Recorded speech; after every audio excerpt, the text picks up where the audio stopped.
A blessed Sunday to everyone. Welcome to Pananaw Moments, where we reflect on the Sunday Gospels.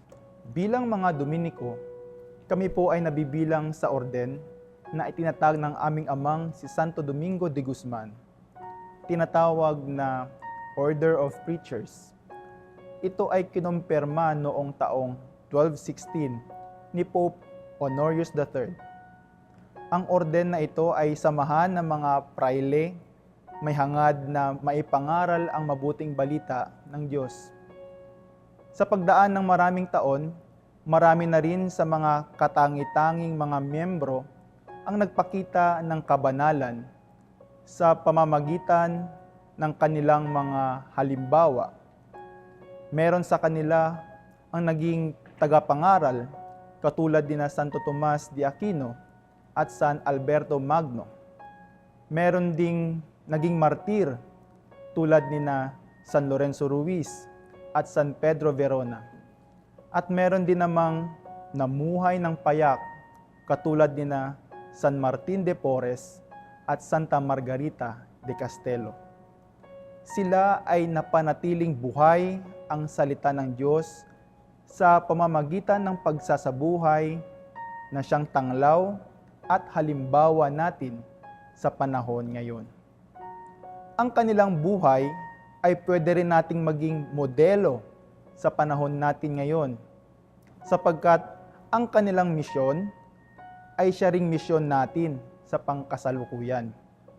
Sinasabi ng Panginoon sa Ebanghelyo natin sa linggong ito, "Kayong mga tagasunod ko ay ang asin sa mundo at ang nagsisilbing ilaw sa mundo." Jesus declared to us the purpose of our being Christians, to be the salt of the earth and the light of the world. Kung babalikan ang panahon ni Jesus, ang asin ay nagsisilbing preservative para mapanatili at mapatagal ang buhay ng pagkain. At sa ating pang-araw-araw na buhay, ito rin ay nagbibigay ng lasa sa ating mga pagkain at nagpapagana sa atin. Bilang mga Kristiyano, tayo po ang magpapanatili ng salita ng Diyos. At hindi lamang yan, iyan din ang dapat mapanatili natin sa iba, maiparating natin sa kanila, sapagkat tayo rin ay dapat magsilbing ilaw sa mundo. Napakaganda po ng ginamit na salin sa Pilipino. Ilaw.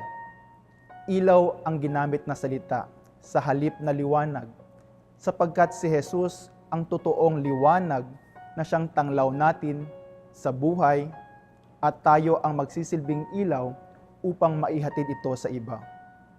Tayong lahat ay pinaalalahanan na ang pagiging Kristiyano ay ang pagiging masigasig sa pananampalataya. Sa panahon ngayon, mahirap maipanatili ang salita ng Diyos dahil sa mga samot-saring krisis sa mundo. Nariyan ang hindi pagkakaintindihan sa pagitan ng mga bansa, pag-usbong ng mga bagong mga ideolohiya, kahirapan, karahasan, at marami pang iba. Ngunit sa kabila ng mga ito, panatilihin pa rin nawa natin ang paggawa ng mabuti.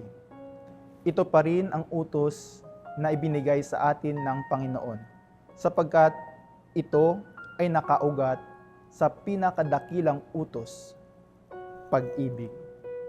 Nawa, bilang mga Kristiyano, mangibabaw pa rin sa atin ang paggawa ng mabuti at pagmamahal sa kapwa. Alalahanin nawa natin na ang pinakadahilan sa ating mabuting gawa ay tayo dapat ay magsilbing asin at ilaw sa mundo, kahit na pinipigilan tayo ng maraming mga suliranin. Thank you for journeying with us.